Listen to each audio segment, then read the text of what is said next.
You said it about yourself last month, half-jokingly. I'm such a Scorpio. You said it when small talk at the work event physically exhausted you.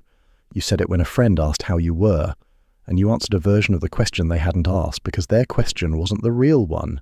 You said it when someone you trusted crossed a line and you knew, with a quiet finality, that the trust wasn't coming back.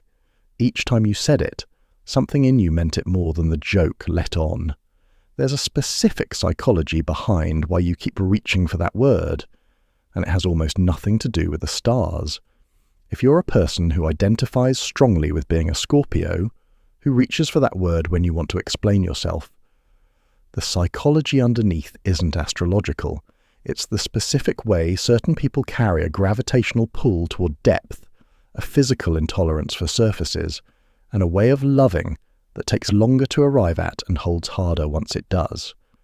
You aren't being ruled by your sign. You're using the sign to name a self you already were. Here's the thing nobody talks about. Astrology, when it works for a person, isn't working the way believers think. People gravitate toward the sign whose associated traits already match who they are, and quietly ignore the rest. The label isn't installed at birth.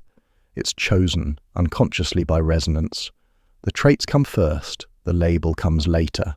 For Scorpio-identified people, the resonance is usually with a specific cluster, a cognitive style that goes straight for what other people are avoiding, a low tolerance for surface-level engagement, a capacity for sustained emotional depth, and a trust threshold that's slow to cross and near permanent once crossed.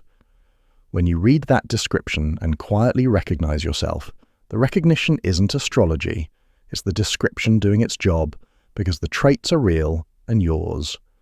Psychologist Susan Cain, whose work on introversion documented an entire cognitive-style modern culture, had misread, described a specific subtype of person whose attention doesn't skim across information but stays with it.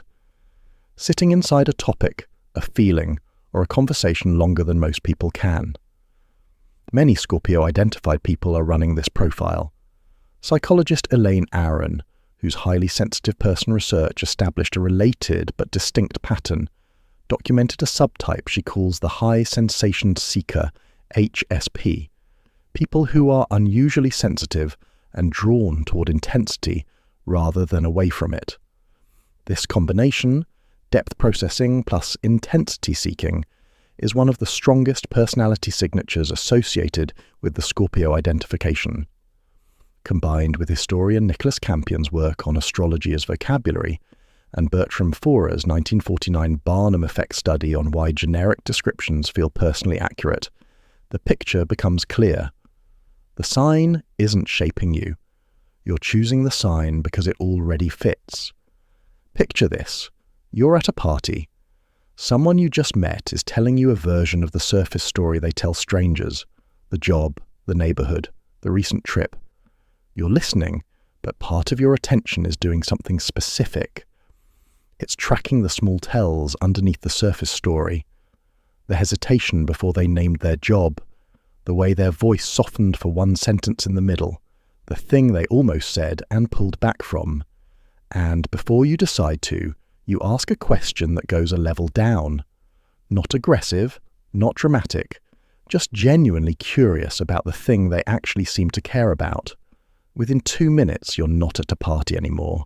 You're in a real conversation. The other person didn't know they wanted this until you asked. Neither did you. This is the actual Scorpio trait most people miss. The mysterious intensity reading is superficial.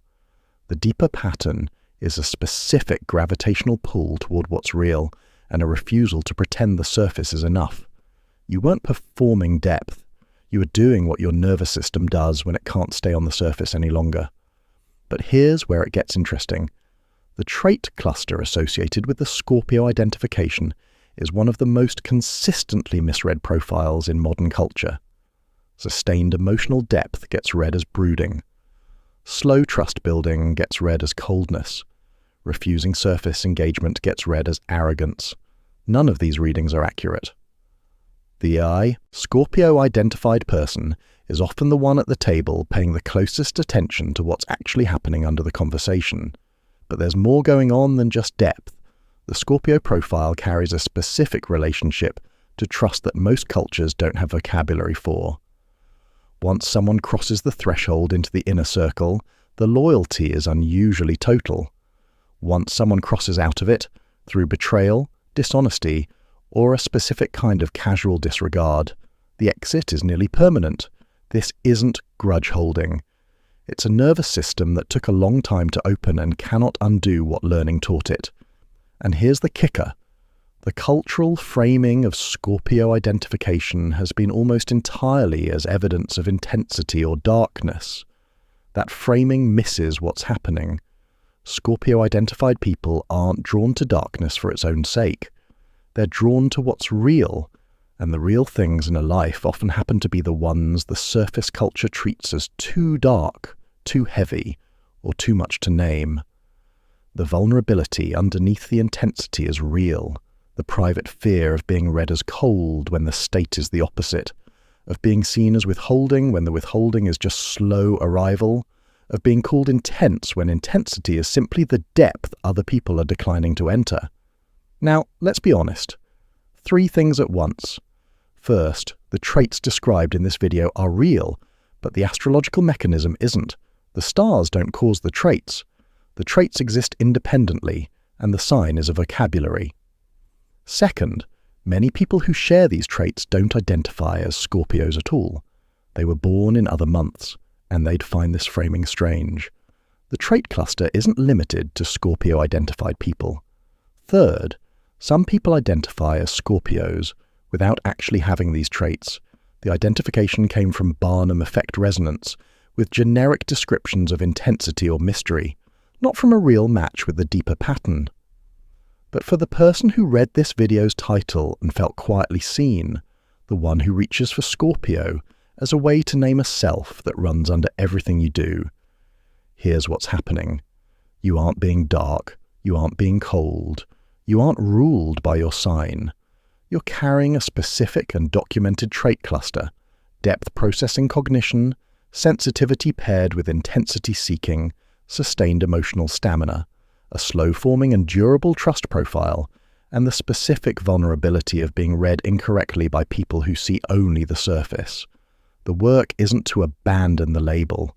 It's to notice that the label is naming something real about you, not creating it. Underneath the astrology is a specific personality profile with real research behind it, worth understanding on its own terms. There's something quietly true about the person who says, "I'm such a Scorpio," when small talk exhausts them, when they answer the question underneath the question, when they close a door that had been open for years because someone crossed a line they didn't know was there. They aren't invoking a cosmic force. They're naming the specific way their nervous system refuses to stay on the surface, and the specific way it loves once it has decided to. If you've spent years quietly wondering whether your intensity was too much, this might be the moment to consider that the intensity was simply the depth other people were declining to enter, and that the label found you because it was the only word big enough to hold what you were already carrying. You aren't ruled by your sign. You're a person carrying a specific and documented profile of depth processing, sustained emotional capacity, and slow-forming durable trust. And the label you keep reaching for is the culture's shorthand for what you already were.